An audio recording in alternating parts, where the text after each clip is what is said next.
जन्मदान दियो पढ़िबा पाई शिशु गल्प दियो पढ़िबा पाई पिला भितर पढ़िबार अभ्यास रख केवल पाठ पढ़ा बही देले पिलार पाठरी रुचि आसेनी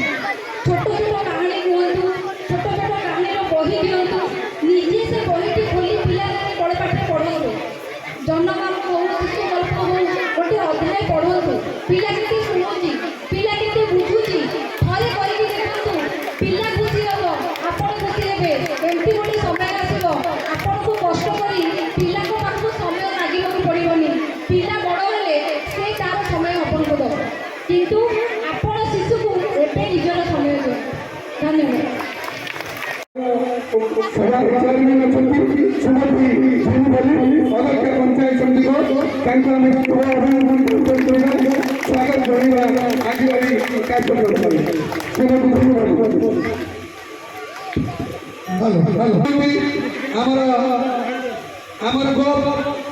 मंडल उन्नयन अधिकारी माननीय श्रीमती छविराणी साहू आज अन्यतम मुख्य वक्ता आम गाँव उपस्थित अच्छा आम स्वागत करवा अभिनंदन ज्ञापन करवा प्रतिभा उपस्थित अच्छा आमर आमंत्रण रक्षा आम गाँव अन्यतम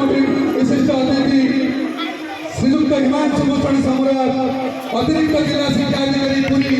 अभिनंदन ज्ञापन कर स्वागत जनाऊँ आज वार्षिक उत्सव समारोह अवसर में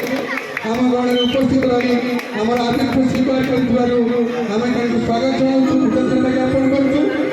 हिमांशु भूषण सक्रिय आमर बड़ भाई तथा उपाध्यक्ष पंचायत समिति श्रीजुक्त मनोरंजन पट्टनायक महोदय अभिनंदन ज्ञापन कर स्वागत जनाऊँ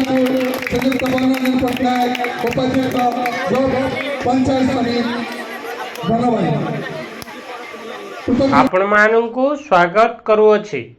VOD टीवी तरफ मो सुशांत पाढ़ी।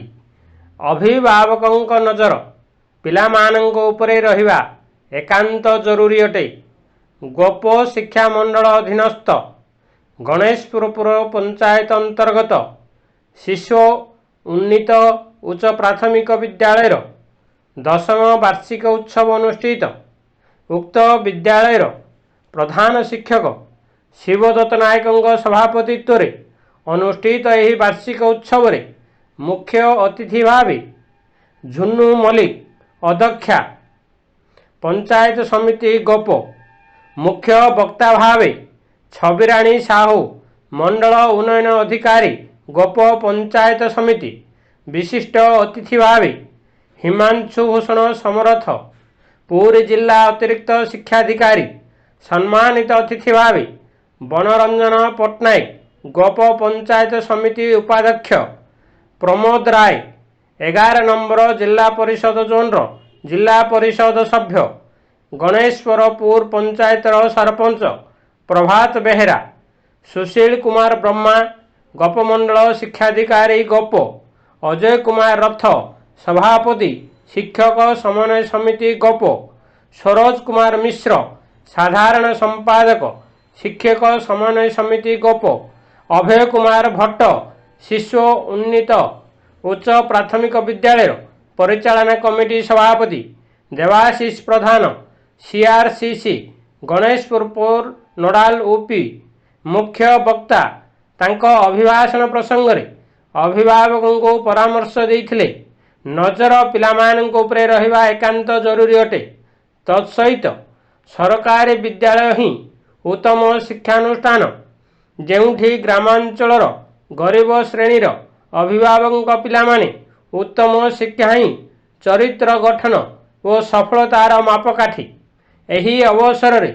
विद्यालयर कृति छात्र छात्री मानंकु अतिथ्या मानंक द्वारा पुरस्कृत करा जायतिला। उक्त वार्षिक उत्सव रे विद्यालयर समस्त शिक्षक शिक्षयित्री सहयोग करी परिचालना कमिटीर सदस्य अभिभावक और छात्र छात्री माने उपस्थित रहिथिले। परे छात्र छात्री मानंक द्वारा सांस्कृतिक कार्यक्रम परिवेषण करा जायतिला।